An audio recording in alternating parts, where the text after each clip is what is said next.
वाली black board जो है, बोर्ड लाना सर। हाँ आप प्लेन बोर्ड ला दीजिए।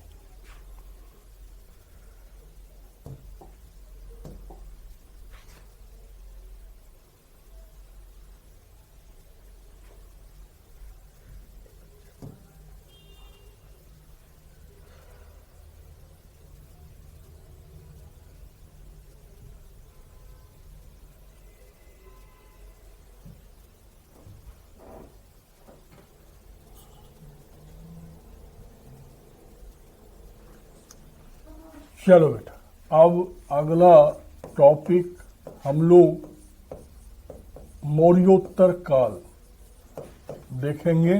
किसको देखेंगे? मौर्योत्तर काल। अब यहां पर आप देखोगे कि जो मौर्योत्तर काल है,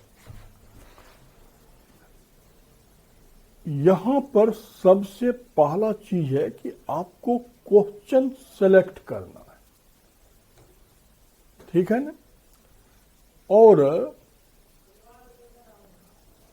जो सिलेबस में कुछ लिखा हुआ है उसके आधार पर यदि मौर्योत्तर काल पढ़ने लगोगे तो मैं सच्चाई बता रहा हूं कि मौर्योत्तर काल पढ़ते पढ़ते ही पूरा जीवन बीत जाएगा।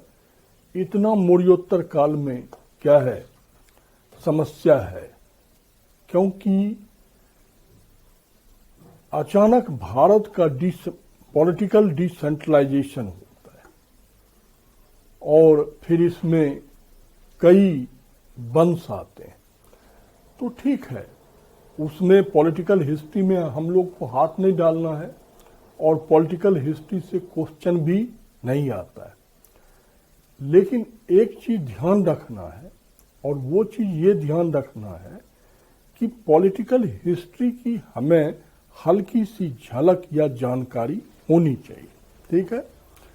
तो मौर्योत्तर काल में यदि आप आगे बढ़ो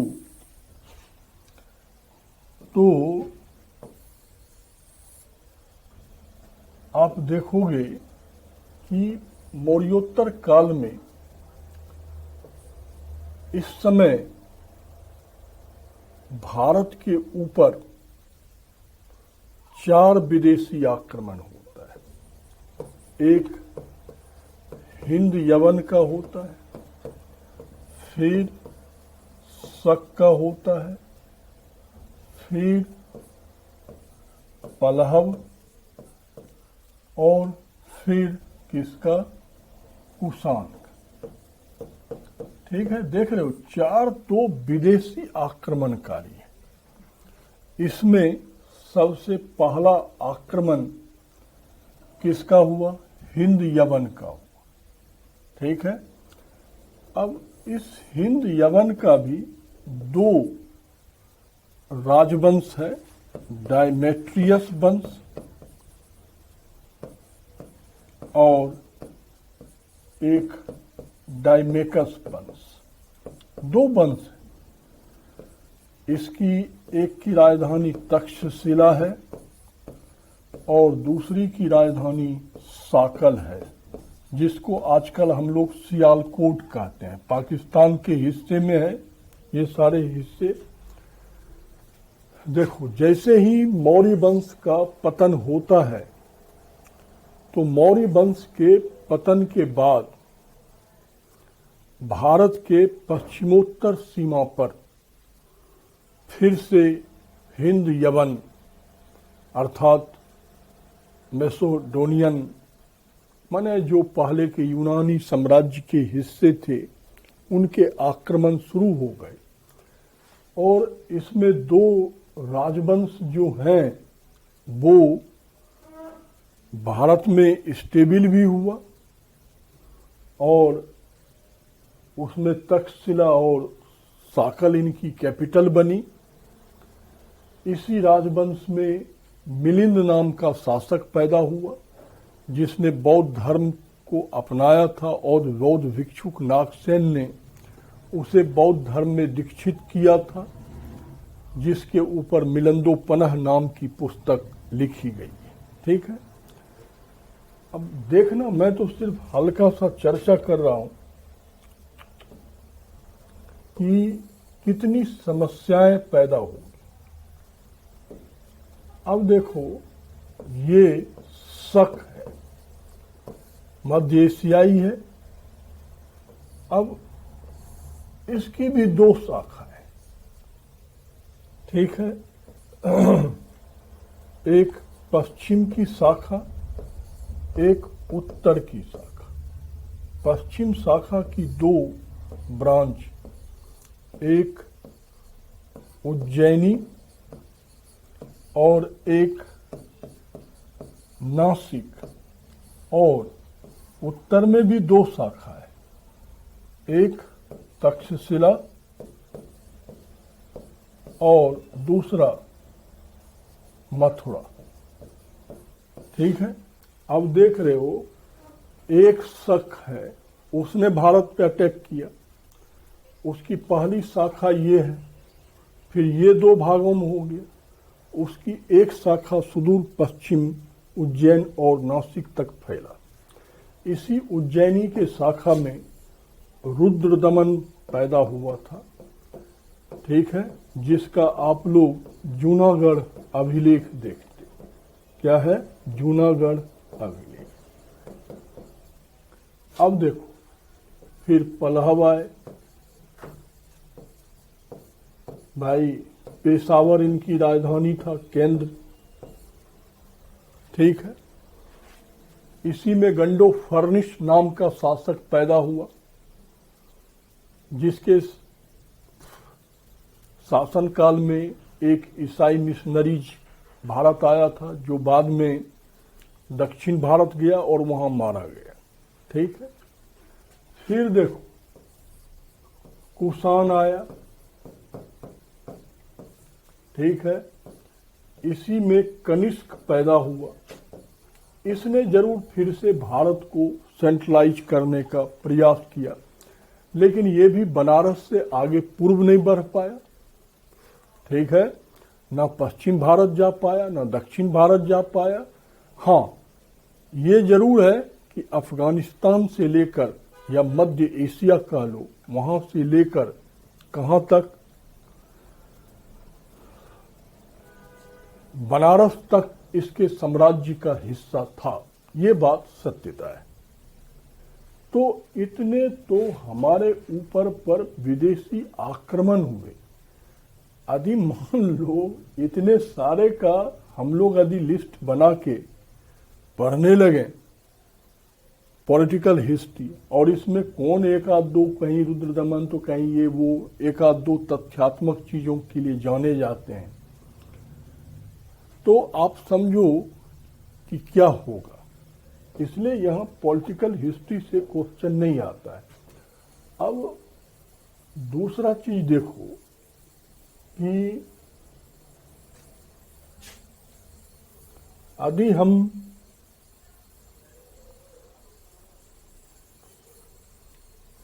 किसकी बात करें, पाटलिपुत्र की बात करें, मौर्योत्तर काल के बाद, मौर्य काल के बाद, तो भाई सबसे पहले शुंग वंश आया। शुंग वंश के बाद कण्व वंश आया, ठीक है। ये दो वंश तो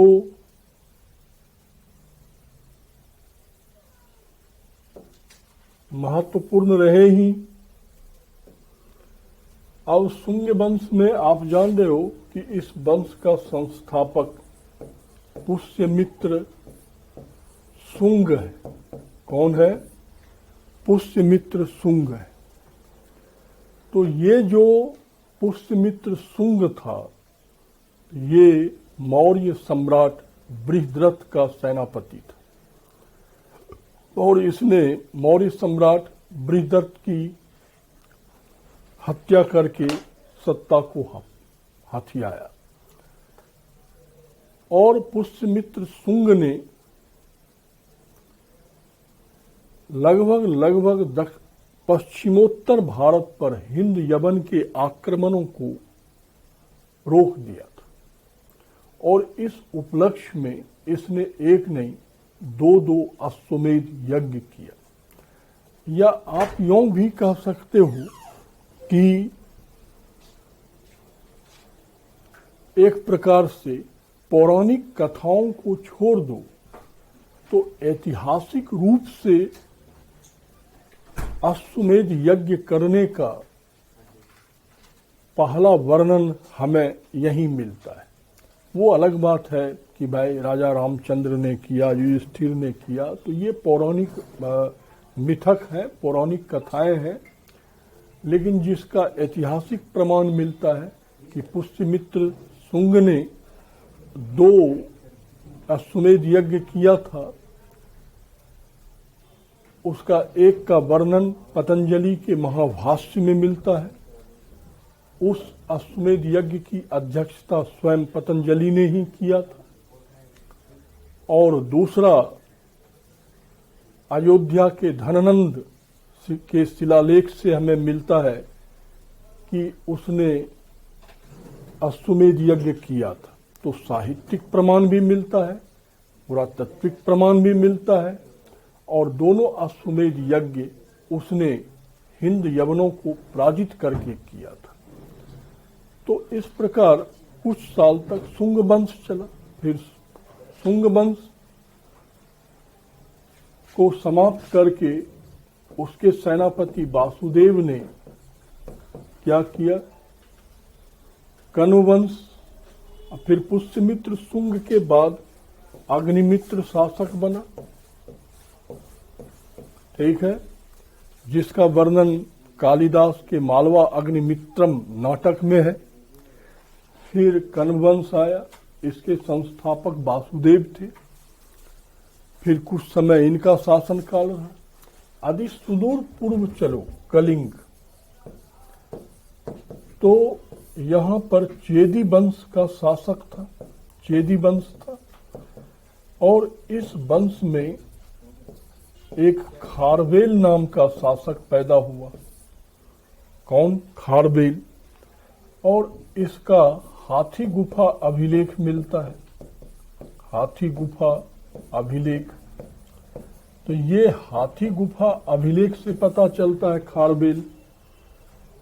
और खारवेल के द्वारा जो है वो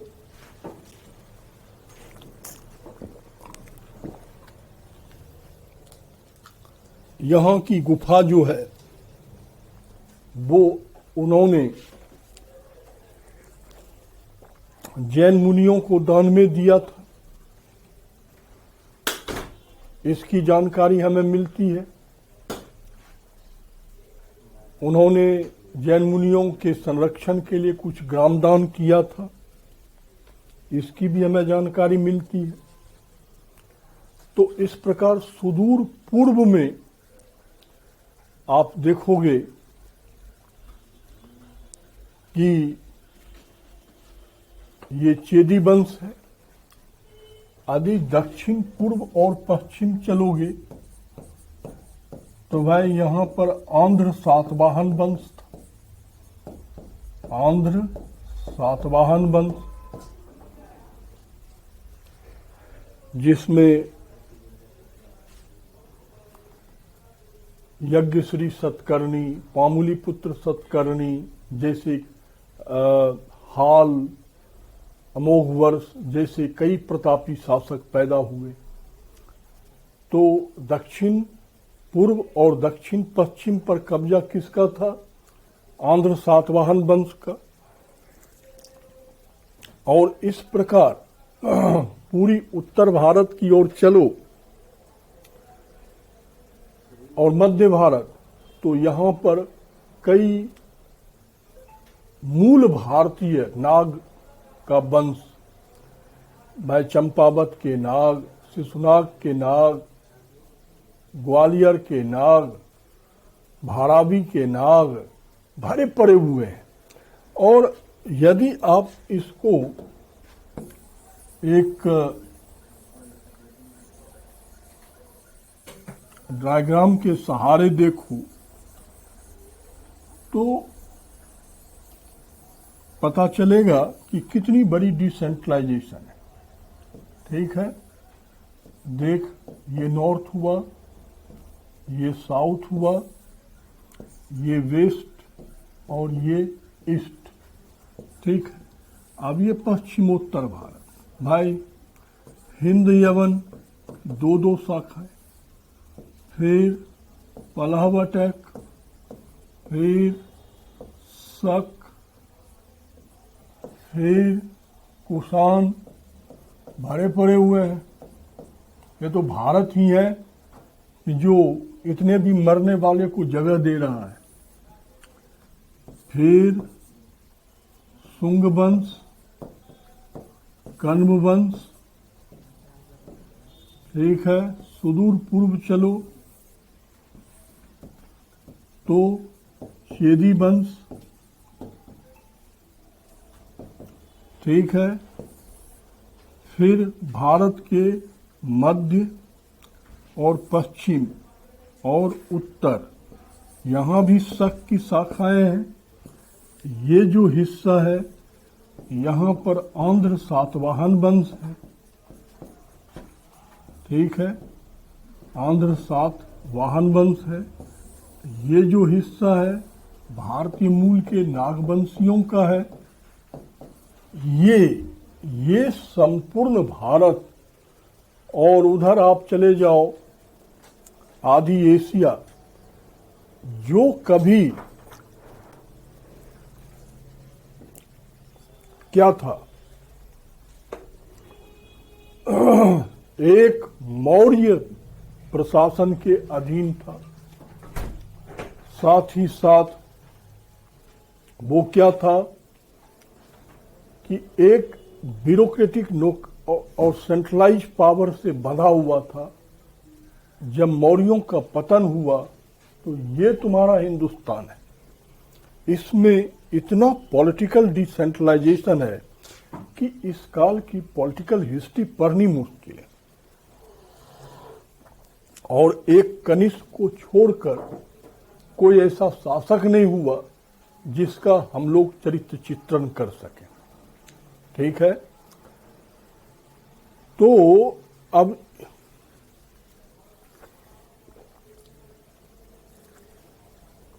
यहां पर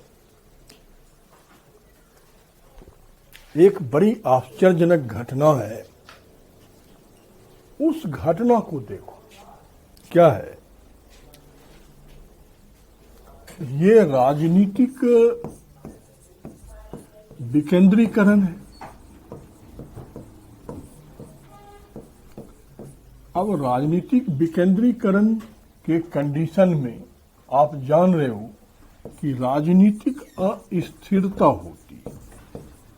ठीक है, अब राजनीतिक अस्थिरता होगा तो नीति का निर्माण नहीं होगा, नीति निर्माण नहीं होगा, और नीति निर्माण नहीं होगा तो लागू नहीं होगा, लागू नहीं होगा तो विकास नहीं होगा,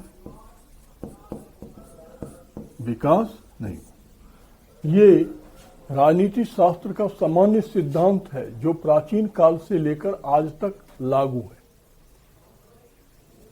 ठीक ना? क्या लागू है कि रवि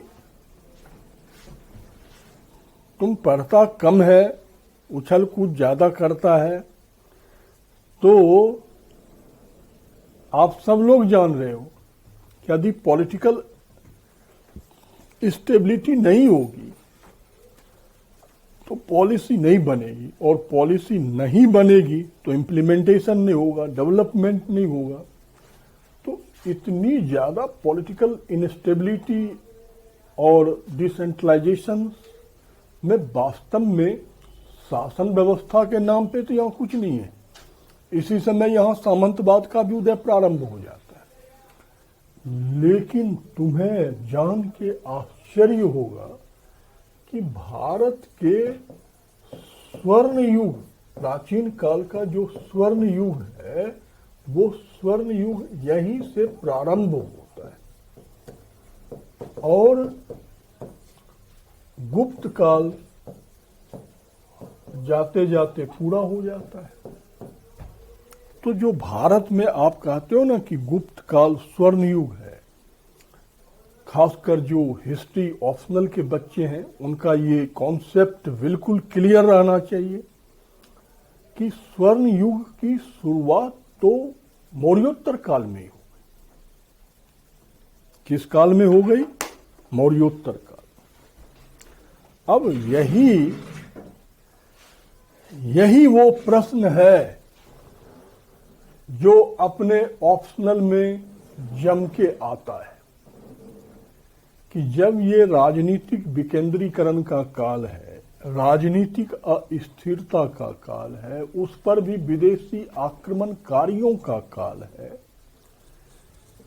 एक हो कि देशी शासकों का डिसेंट्रलाइजेशन हो रहा है, तो समझ में भी आए, और ऊपर से ये विदेशी आक्रमणकारियों के कारण डिसेंट्रलाइजेशन हो रहा है। ठीक है, तो फिर ये स्वर्ण युग की शुरुआत कैसे मानी? यहां स्वर्ण युग प्रारंभ कैसे हुआ?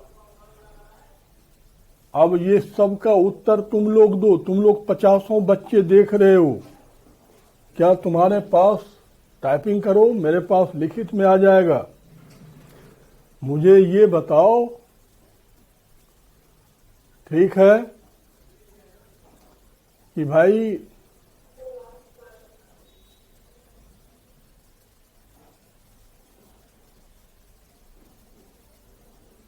कि कैसे हो गया होगा ये स्वर्ण युग? है तुम्हारे पास उत्तर?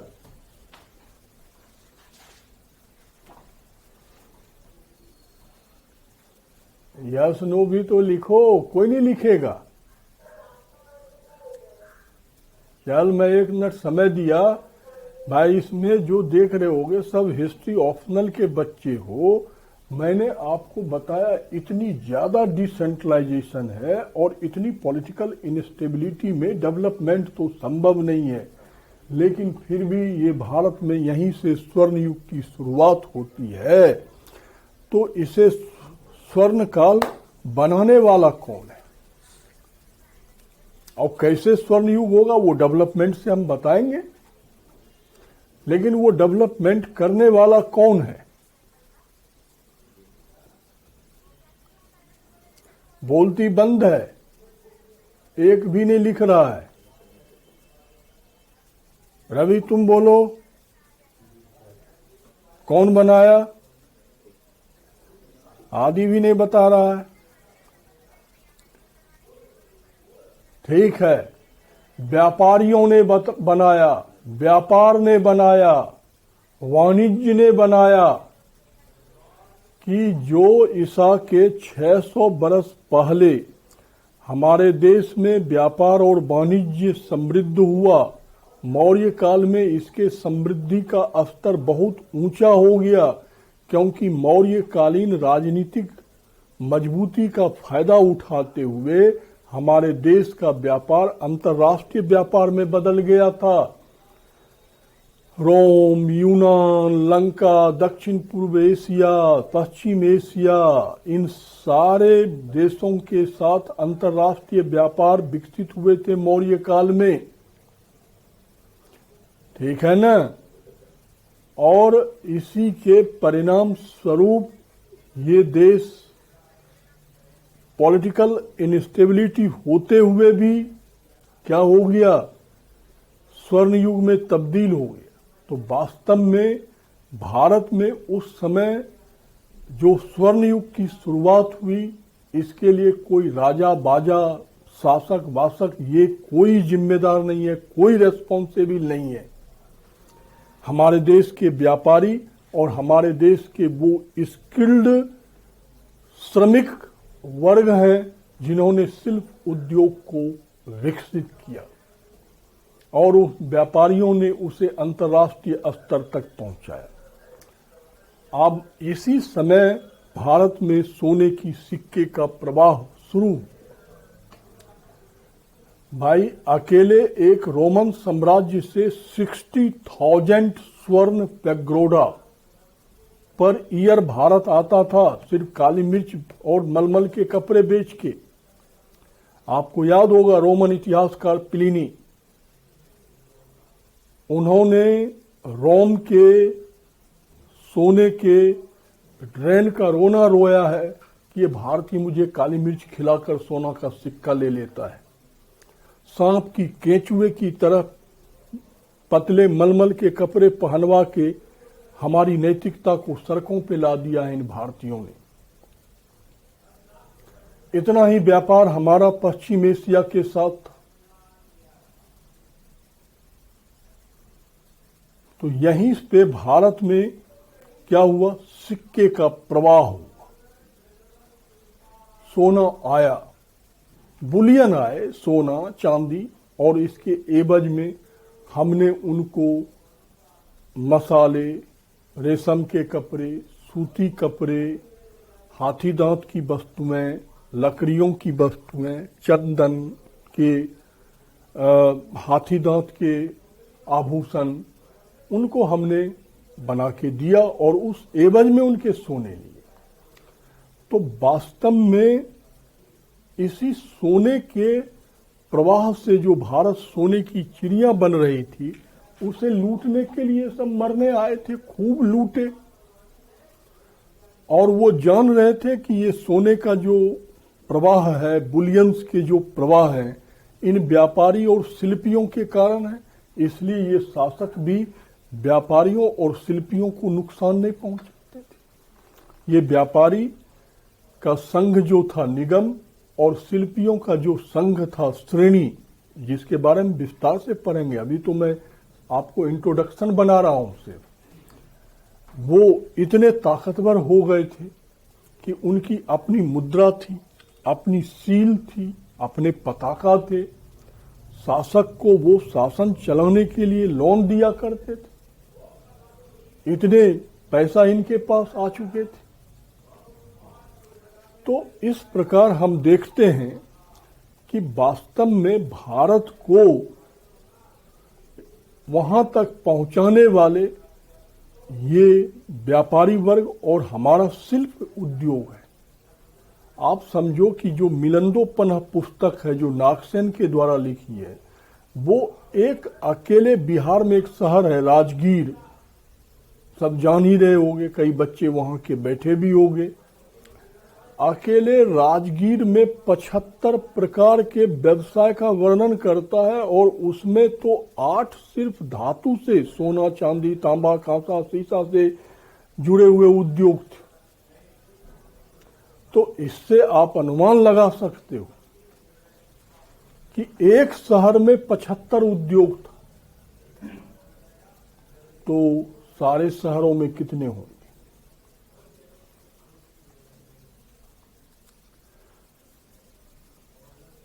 पैसे का प्रवाह हुआ।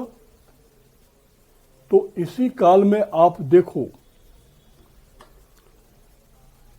कला के क्षेत्र में इसी समय भारत में स्वर्ण सिक्के बनाए गए, जिसकी शुरुआत हिंद यवन शासकों ने किया। और कनिष्क के शासनकाल आते आते क्या हो गए, 100% स्वर्ण सिक्के बनाए गए, 24 कैरेट के, शुद्धतम रोमन मानक के बेस पर। और गुप्त काल आते आते तो लोग आलू बैंगन भी भाई खरीदने लगे थे स्वर्ण सिक्के से। इसी समय आप देखो देवनागरी लिपि का विकास हुआ। रुद्रदमन एक शक शासक थे, उसके जूनागढ़ अभिलेख में पहली बार देवनागरी लिपि का प्रयोग हुआ। संस्कृत साहित्य समृद्ध हुआ। इसी समय रामायण महाभारत वेद सबका संकलन शुरू हुआ। इसी समय मनुस्मृति वात्सायन का कामसूत्र इत्यादि धर्मग्रंथ लिखे गए, बुद्ध चरित्र लिखे गए, प्रज्ञा पारमिता लिखे गए, अष्ट सहस्त्रिका लिखी गई जो बौद्ध धर्म से संबंधित पुस्तक है, सब संस्कृत में लिखी गई। देवनागरी लिपि में लिखी गई। इसी समय आप देखो कि हमारे यहां मूर्तिकला की शैली, मथुरा शैली, गंधार शैली और अमरावती शैली विकसित हुई। स्वतंत्र मूर्तिकला मौर्य काल में आपने पढ़ा था स्थापत्य के सहायक के रूप में थी, अब स्वतंत्र रूप में विकसित हुई। विशाल विशाल भगवान बुद्ध की प्रतिमाएं, अन्य हिंदू और जैन धर्म देवी देवताओं की भी मूर्तियां बनी।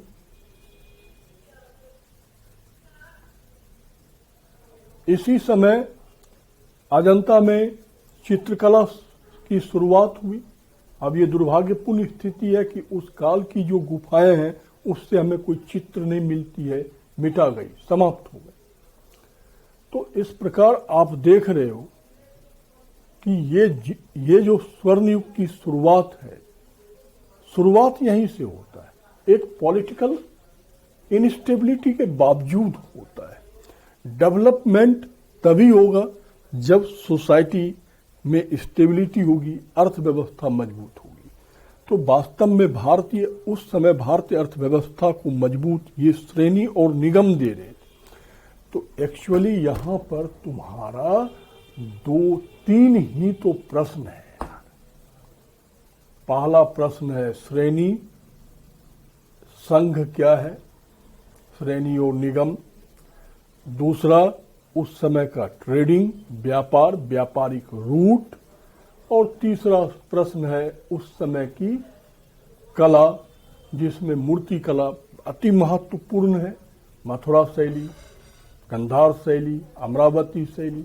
ये कुल बेटा 3 क्वेश्चन है मौर्योत्तर काल में, लेकिन ये सारी चीजें आपके दिमाग में रहनी चाहिए। तो अब आज नहीं, कल सेम टाइम 2:30 बजे आप लोगों की शुरुआत होगी कि निगम और श्रेणी ये क्या है और उसके ट्रेडिंग की विशेषता क्या थी। ठीक है, कल मिलते हैं।